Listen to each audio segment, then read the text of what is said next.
नमो वीतरागाय नमो अरिहंताणं नमो सिद्धाणं नमो आयरीयाणं नमो वत्सायाणं नमो लोये सवसाहुणं ऐसो पंच नमोकारो सौवपावपणासनो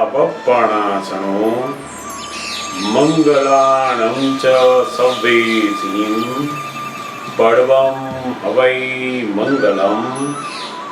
ओम नमो भगवते वासुदेवाय। ओम नमः शिवाय। जय सच्चिदानंद। जय सच्चिदानंद। करे छे मारो पुदगल तेने जानी जो अचर जुए छे सचर।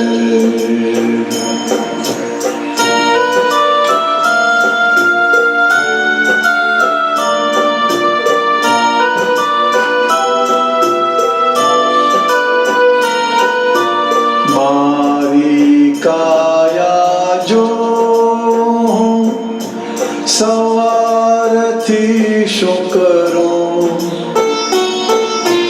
चा पाणी खाधो पीधो लोटे गयो जाणो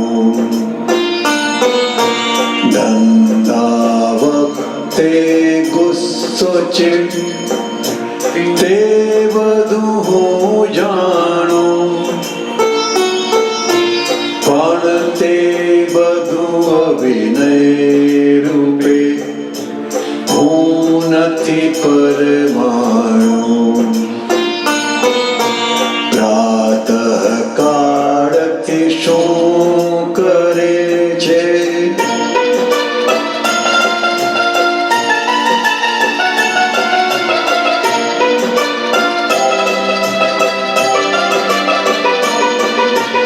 मारु स्वरूप शुद्धात्मा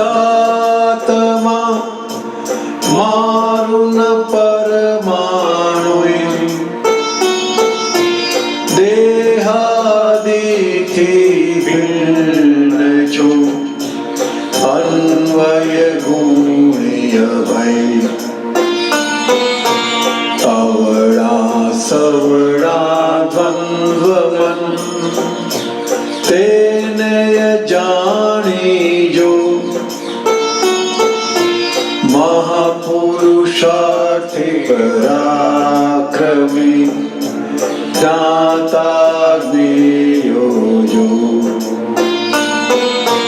प्रातः काळथी शू करे छे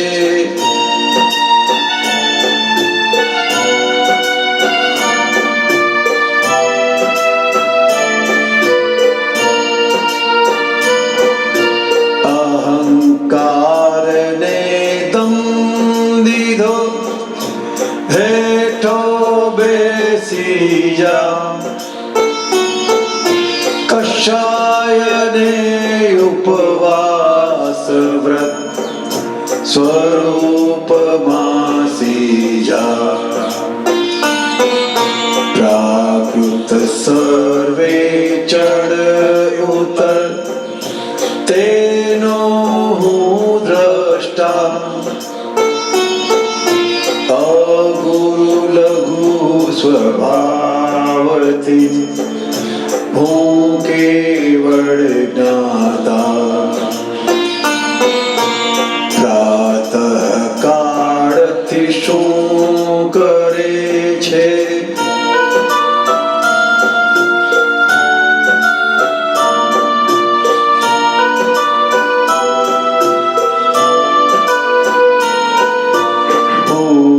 गले शू शू कर्યું દિવસે અતિક્રમીને દોષ દીઠા ત્યાં પ્રતિક્રમી જોઉં છું જાણીને બે માયલી દરિયા ઉપર સાંકળીએ કપટી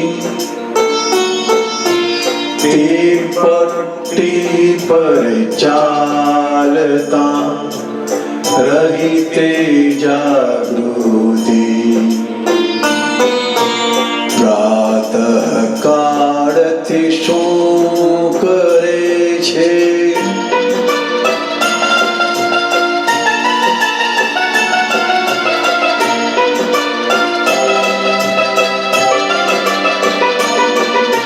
જોકું આવ્યું તો પડ્યો જગત વિચારો સ્ટ્રોંગ એવી ખપે એક્ઝેક્ટનેસ સ્વરમણે સ્વયો જન્મ પહેલા મોત પછી દુનિયા જો ચાલે દખાન સળિયું બંધ કર પડી જઈશ થાળે પ્રાતઃ કાળથી શું કરે છે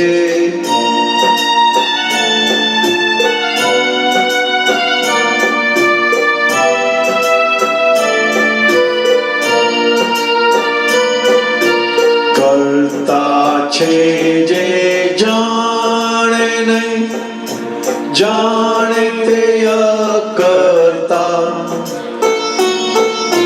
પૂદગલને જે પ્રકાશે છે શુદ્ધાત્મા અપના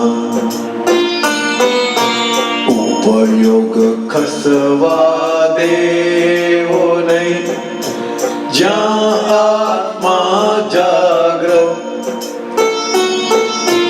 ઉપયોગી ઉપયોગથી પરમાત્મા જ સ્વગત પ્રાતઃ કાળથી શું કરે છે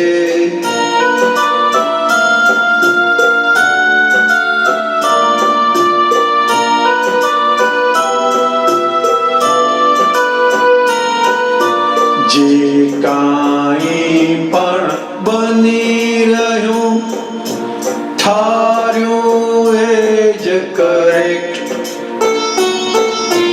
કોઈને દુઃખદાયક થતા વિચાર કર રિજેક્ટ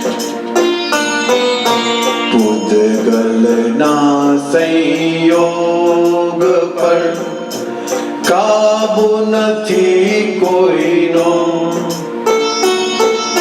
વ્યવસ્થિત શક્તિ ઉપર બનતું અંદર બનતું અંદર બનતું અંદર કાળથી શું કરે છે આ મારું પૂદગલ તેને જાણી જો અચલ જુએ છે સચલ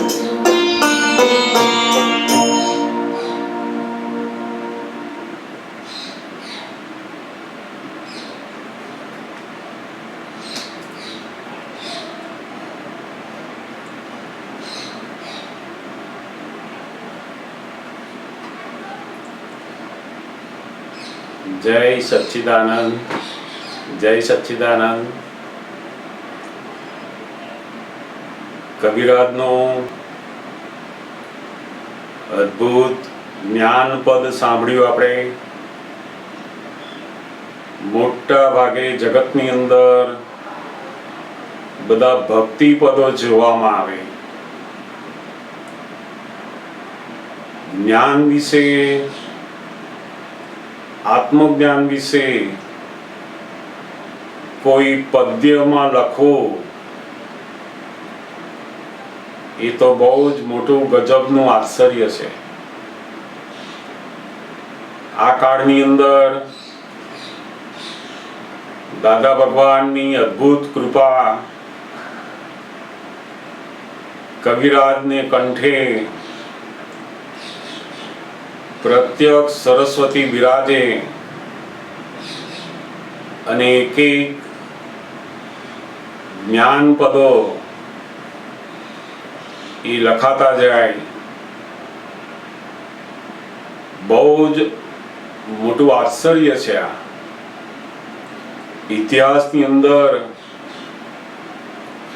ભક્તિ પદો, ભગવાન માટેના, ગુરુ માટેના જુદા જુદા સ્વરૂપે ગુણગાન ગાવા એવા પદો, ભજનો તો લોકોએ ઘણા સાંભળ્યા હોય, પરંતુ આત્મજ્ઞાનને, અક્રમ વિજ્ઞાનને એક પદ્યની અંદર રચવું એ બહુ જ આશ્ચર્યમાં આશ્ચર્ય છે. આપણે આ જે પદ સાંભળ્યું એની અંદર દાદા ભગવાનની ઘણી બધી ચાવીઓ આપણા જીવન માટેની, કે આપણને જે જ્ઞાન મળ્યું એટલે શું, તો કે આપણને આત્મ જાગૃતિ પ્રગટ કરી આપી.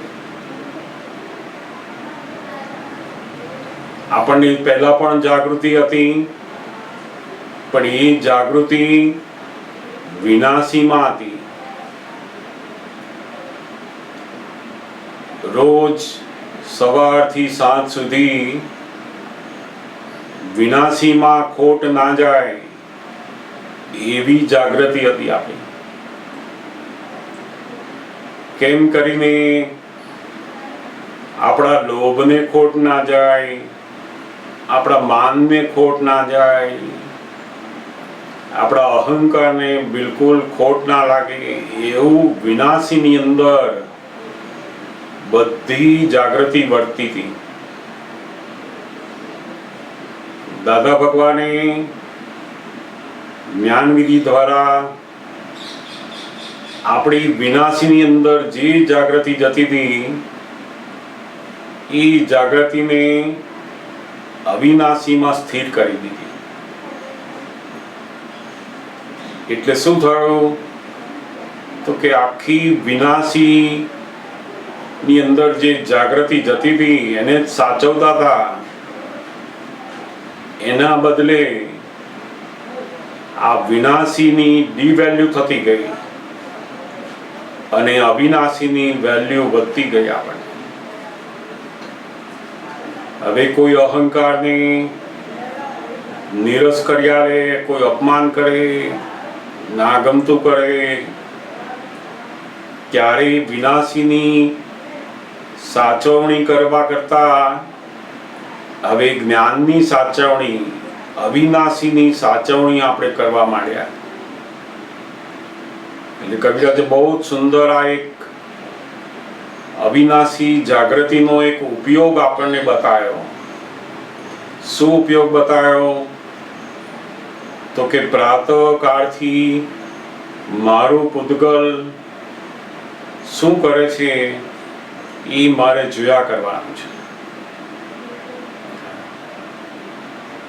પોતે જ પોતાનું જે પૂતગલ છે, એટલે કે આ મન વચન કાયા, એને પોતે જાણે જુએ, એ જ મોટામાં મોટો પોતાનો અવિનાશી સ્વરૂપનો ઉપયોગ થયો. આપણને જ્ઞાન આપ્યું, એ જાગૃતિ પ્રગટ કરી આપી. હવે જાગૃતિને પૂર્ણ કરવા માટે, એક એક અંશ પૂરા કરવા માટે એમણે આપણને જે 5 આજ્ઞા આપી છે એ 5 આજ્ઞાના આધારે આપણી જે આત્મ જાગૃતિ છે એ બીજમાંથી તીજ, ચોથ, પૂનમ સુધી જતી જશે. એમાં કરવાનું શું છે તો કે પોતાની જે જાગૃતિ છે એનો હવે ઉપયોગ કરવાનો છે.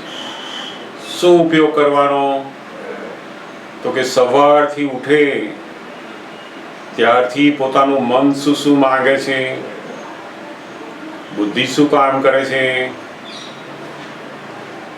ચા પાણી મળે છે, એને દૂધ પીવું હોય તો દૂધ મળે છે, નાસ્તો જોઈએ નાસ્તો મળે છે, બરાબર નથી મળતું ત્યારે શું કરે છે. આ બધું તમારે શું કરવાનું રહ્યું તો કે જોવાનું અને જાણવાનું. આ 2 શબ્દો એમણે મૂક્યા છે. તો કે જે જોવાનું અને જાણવાનું છે એની અંદર આ જે જાણવાનો ભાગ છે એ જાગૃતિનો ભાગ છે અને જે જોવાનો ભાગ છે એ આખો ઉપયોગનો પુરુષાર્થનો ભાગ છે.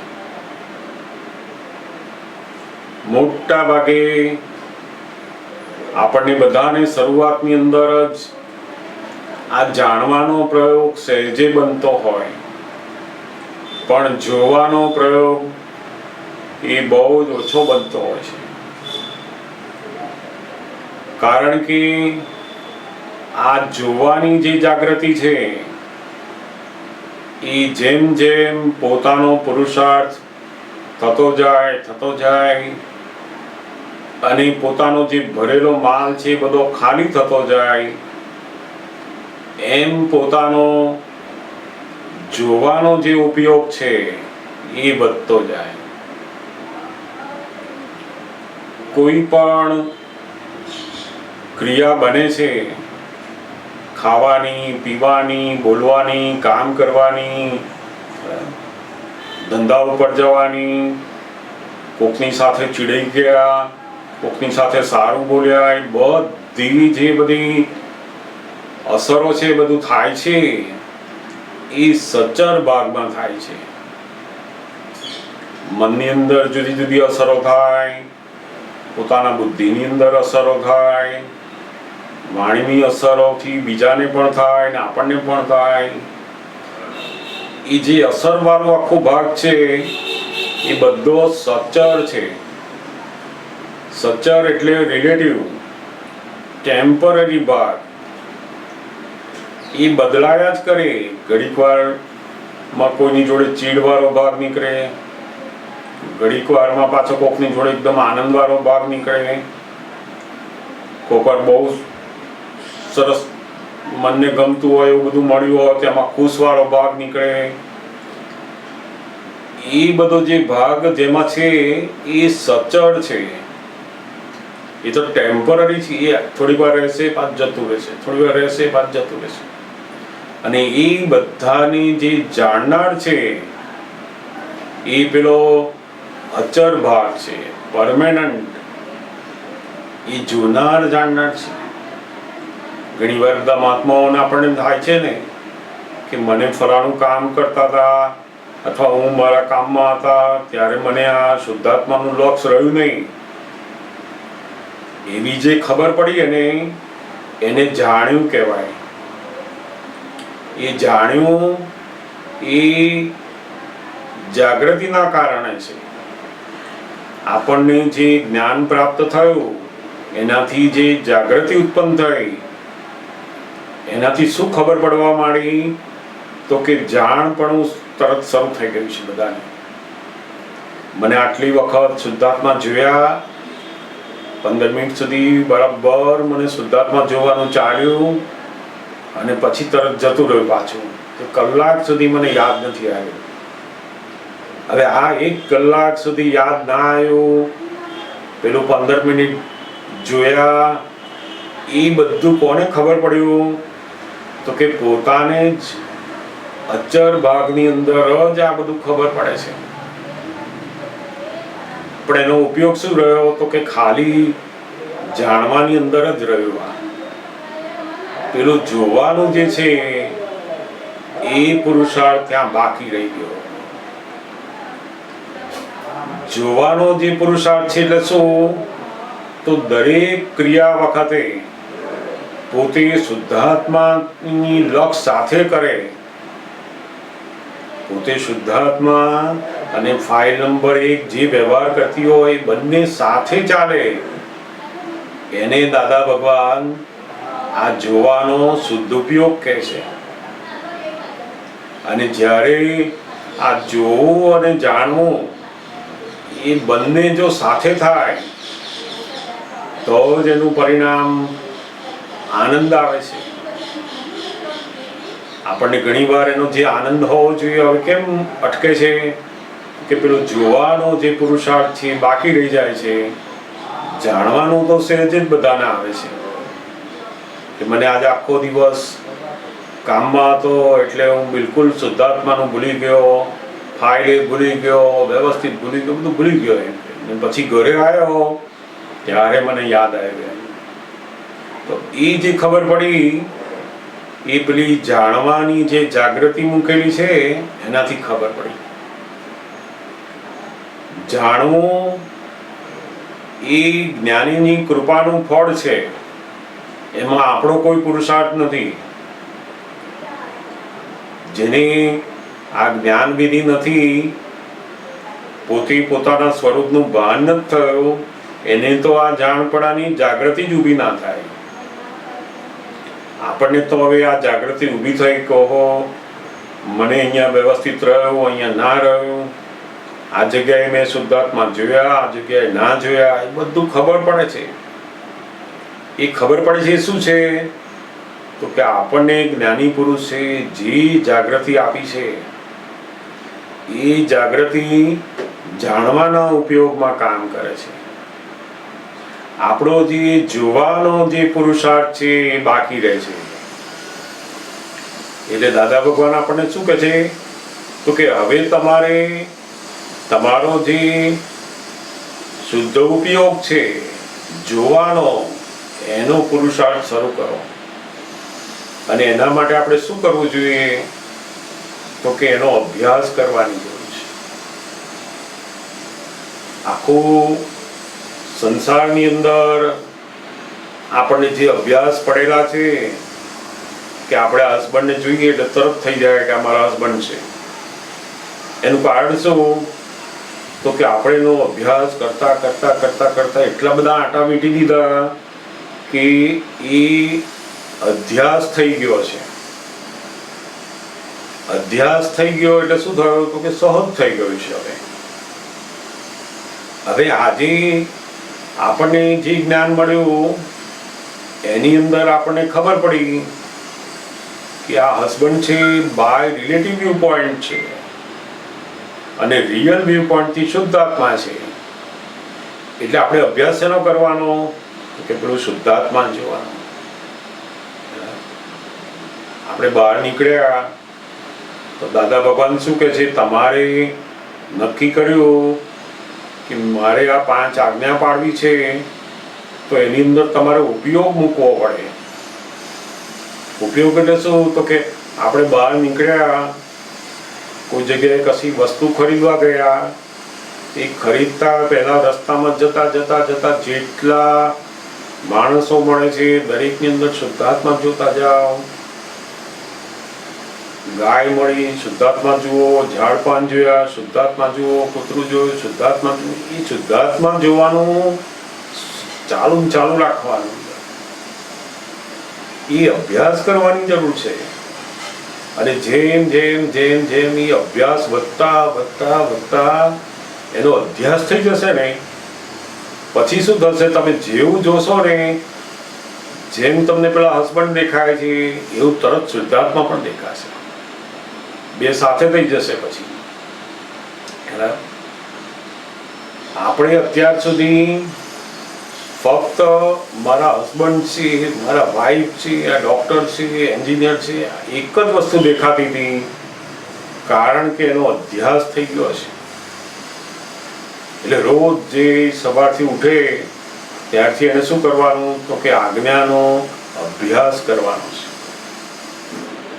અભ્યાસ કરવો એટલે શું? તો કે એને સાદી ભાષામાં એને હેન્ડલ મારવાનું છે.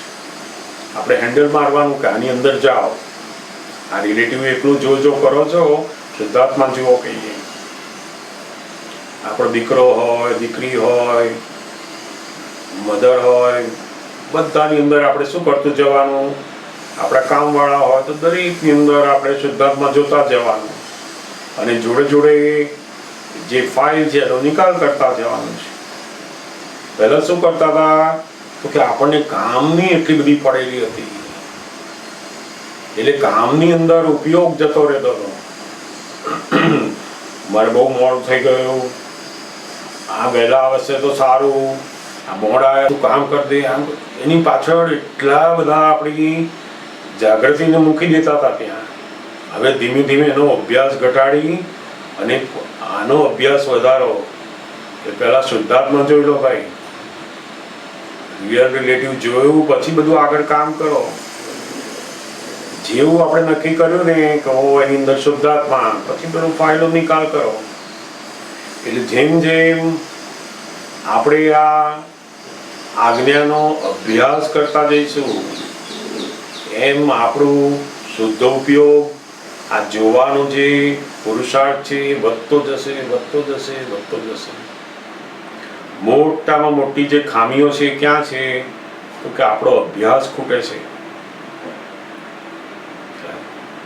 કૃષ્ણ ભગવાને પણ ગીતામાં બહુ જ સુંદર આની વાત કરી છે.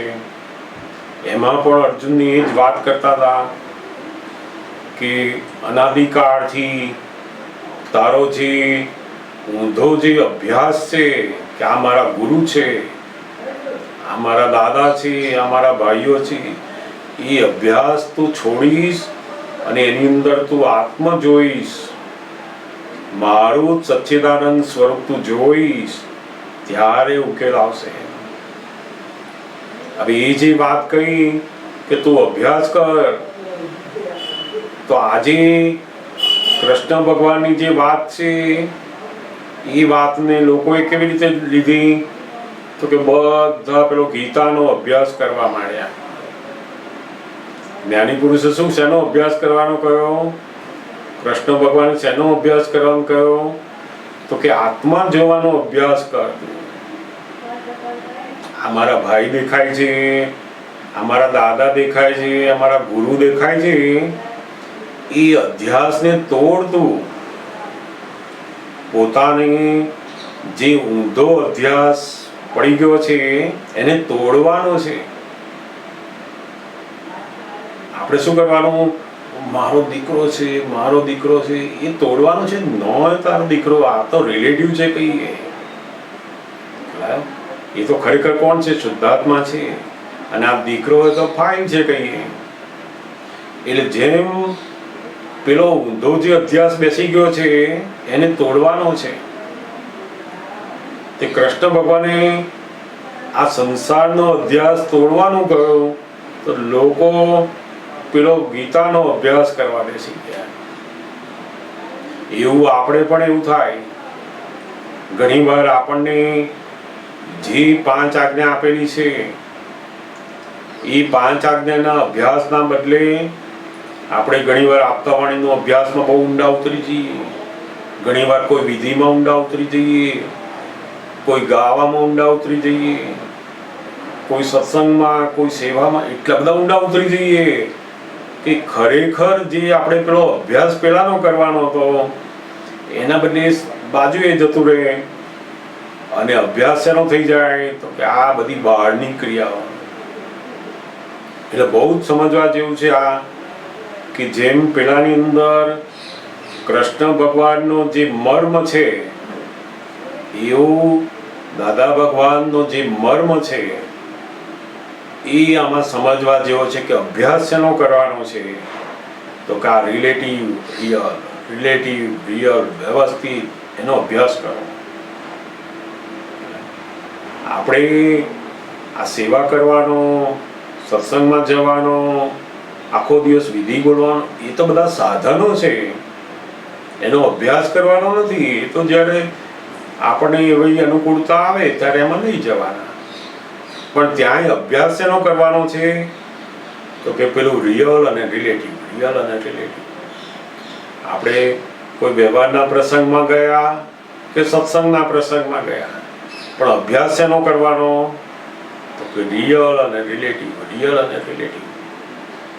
જો એ અભ્યાસમાંથી પેલા ઊંધા અભ્યાસમાં આવ્યા પાછા કે હો આ મહાત્મા જોડે ફાવતું થઈ જાય, આમની જોડે સરસ ગમતું થઈ જાય, તમે ક્યારે જવાનો છો, તમે જાઓ ત્યારે જ હું આવીશ, તે પછી ત્યાંય પાછો સંસાર ઊભો કરી દે બધો.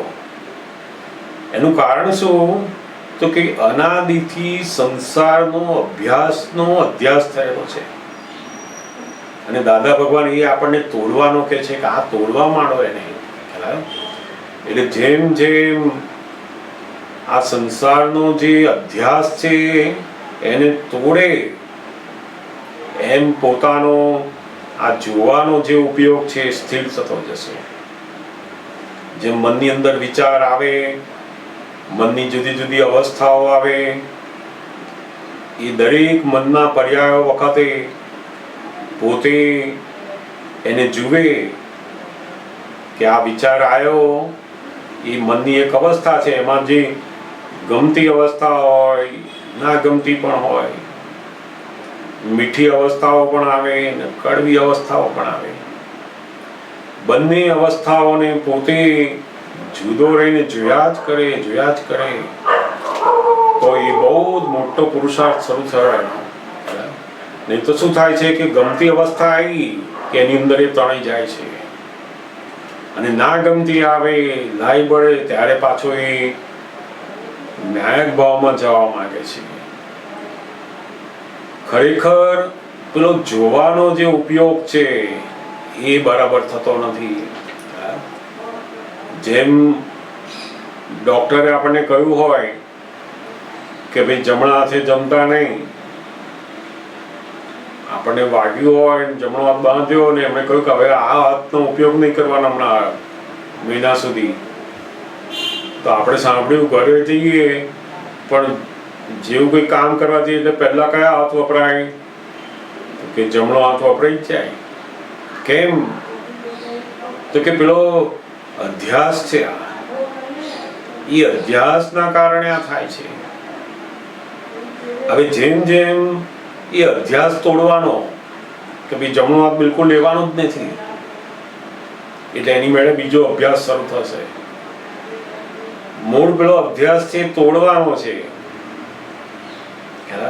જેમ તમે શરૂઆત હોય અને ગાડી ચલાવતા હોય તો તમે એક્સિલેટર જેટલું આવવાનું એના બદલે પગ ઘણી વાર ક્યાં જતો રહે? તો કે બ્રેક ઉપર પણ જતો રહે. આપણને થાય કે એકદમ ધ્યાન રાખજો બાજુવાળો બૂમો પાડે.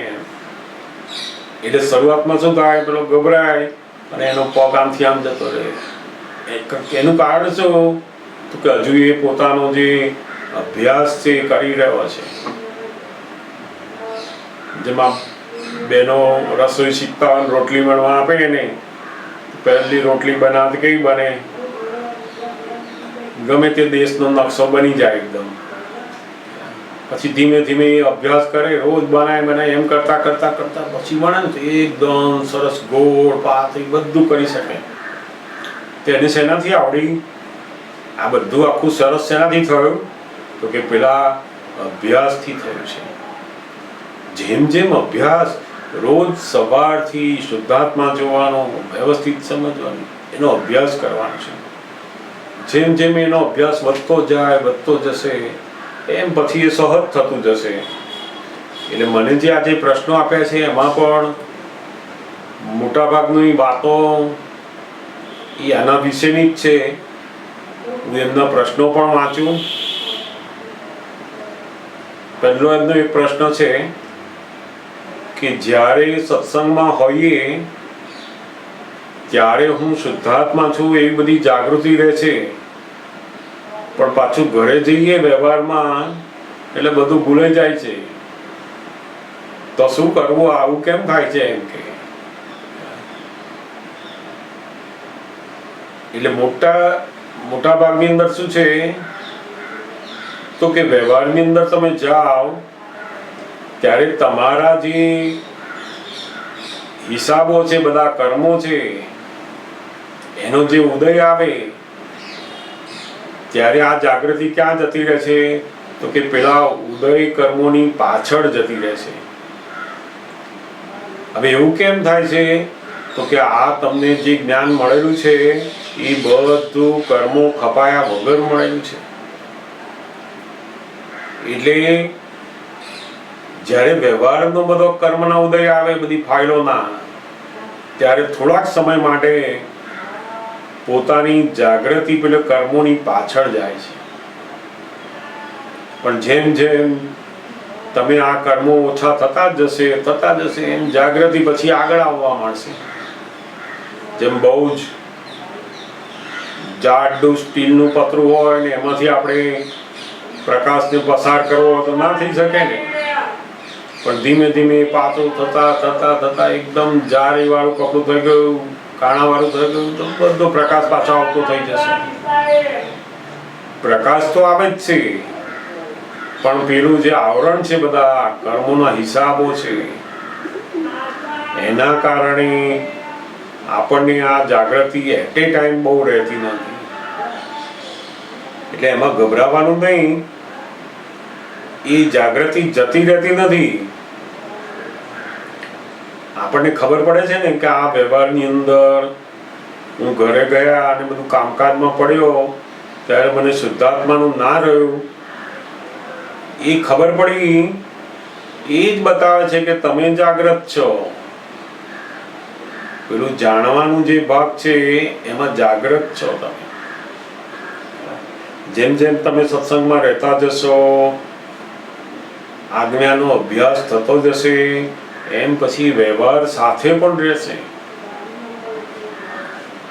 ગમે તેટલો વ્યવહાર ચાલતો હોય, જેમ આ બેંકની અંદર કેશિયર હોય, 10 જણ ઊભા હોય પૈસા લેનારા અને આપતો હોય, તે એકે નોટ વધારે જવા દે ખરો? એની જાગૃતિ શેમાં હોય? બિલકુલ 10 જણ ઊભા હોય પણ એ બરાબર ગણીને બધું કરી નાખે. એની જાગૃતિ એક પણ નોટ વધારે જાય નહીં. એની અંદર કેમ છે? તો કે એનો દ્રઢ નિશ્ચય છે. એનો પેલો પોતાનો જેવો નિશ્ચય હોય ને એવી જાગૃતિ વર્તે. પછી આપણને નિશ્ચય કેવા છે અત્યારે? મારું સંસારનું આટલું કામ પતી જાય, મારી આ ફાઇલ છે ને આનું કામ પતી જાય, મારું ધંધાનું બધું સરસ થઈ જાય, મારી હેલ્થ બરાબર થઈ જાય, મારા દીકરાનું બરાબર થઈ જાય, દીકરીનું થઈ જાય. ઘર આપણો બધો નિશ્ચય અંદર ખાને કયો છે? આપણે બોલીએ છીએ જુદું, અને અંદરનો જે નિશ્ચય છે એ પેલો હજુ સંસારમાં પડેલો છે. અને એના કારણે આપણી જે આ આજ્ઞાની જાગૃતિ છે ને એ બધી જતી રહેશે. દાદા ભગવાને બહુ જ સુંદર આપણને બતાવ્યું કે જો તમે આજ્ઞાની જાગૃતિમાં રહેશો ને તો આ વ્યવહાર તો એકદમ સરસ ઉકલશે. આ તમે જે જાગૃતિ વ્યવહારમાં મૂકો છો એના બદલે નિશ્ચયમાં મૂકો, આત્મામાં, આજ્ઞાની અંદર, તો જુઓ પછી વ્યવહાર કેટલો સુંદર બનશે. તમારા દીકરા, દીકરી, ધંધો બધું જ સરસ થશે એનાથી. પણ જેમ જેમ આપણને અનુભવમાં આવતું જશે એમ ખબર પડતી જશે કે ઓહો, આ બધો વ્યવહારમાં હું જે જાગૃતિ મૂકતો હતો એને સારો કરવા માટે એ તો ઉલટી ભૂલ હતી આપણી. આપણે જો જ્ઞાની પુરુષની આજ્ઞામાં રહીશું તો આ વ્યવહાર તો બહુ સરસ થશે એની મેળે. અને બિલકુલ આપણે નિર્લેપ રહીને એને ભજવી શકીશું. ઘણા લોકો નથી હોતા કે આ પિક્ચર જોવા ગયા હોય ને આમ જોતા હોય પણ ઘણા વાર એવા ઇમોશનલ બધા સીન આવે અને એના જીવનમાં એવું કંઈક બન્યું હોય તો એ બે શું થાય? એકાકાર થઈ જાય. જે પેલા પિક્ચરની અંદર, મૂવીની અંદર જે દુઃખ હોય પેલાને, કે આ રડવા માંડે એની અંદર. આપણને તું શું રડે છે? પણ તો એનું કારણ શું? તો તો કે એની જોડે એનું એકાત્મકપણું થઈ ગયું, એકાકાર થઈ ગયો છે. એને એ એકાકાર થવાના લીધે પેલી જે અસરો છે એ બધી એ ભોગવે છે. એટલે દાદા ભગવાને આપણને જે બતાવ્યું છે એ શું છે, તમારે ફાઇલ નંબર 1 ની જુદા જોયા જ કરવાનું. જોવાનું એટલે શું, તો કે બાજુવાળો માણસ તમને જોતો હોય તો કેવો જોતો હોય છે, એવું તમે તમારી જાતને જોયા કરો. આ બહાર સ્થૂળ દેખાય છે એ જોયા કરો, પછી મનને જોયા કરો, બુદ્ધિને જોયા કરો. એ જેમ જેમ જોયા કરો, ના જોતા આવડે ને તો કોઈક વાર નવરા પડીએ ને તો હરિસાગર લઈ જવાના અને હરિસાગર ઉભા રાખીને એને જોવાના કે કેમ છો, મજામાં છો, એની જોડે વાતો કરો. એમ કરતા કરતા આ જે બધી ચાવીઓ છે ને એ જ્ઞાની પુરુષ પોતે પણ એ અનુભવમાંથી પસાર થયેલા છે. એમણે જે રીતે આત્મ જાગૃતિની અંદર સ્થિર થયા છે, જે દશામાં આવ્યા છે, એ ચાવીઓ આપણને પણ બતાવી છે. આપણે એનો જેટલો ઉપયોગ કરતા જઈશું એમ આપણને પણ એ દશાનો લાભ મળતો જ જશે. શરૂઆતમાં શું થાય, જેમ કોઈ માણસ અજામત કરવાનું શીખ્યો હોય, અજામનું કામ, અને શરૂઆતમાં અસ્ત્રો આપીએ અને એને કોઈની દાઢી બનાવતો હોય તો શું થાય, સહેજ વધારે ઘસાઈ જાય, પેલા લોહી હાવ નીકળે તો પેલો બૂમો પાડે ને કે અલા ભાઈ કેમનો જતું તો આપણે સમજી જઈએ કે આનું કારણ શું છે, તો કે હજુ તો આનો અભ્યાસ ચાલુ છે. આ તો એવી રીતના શરૂઆતનો જે અભ્યાસ છે કેવો છે, તો કે બધી ભૂલ થતી જ જાય, પણ અંદર જોડે શું ચાલે, આ ના થવું જોઈએ.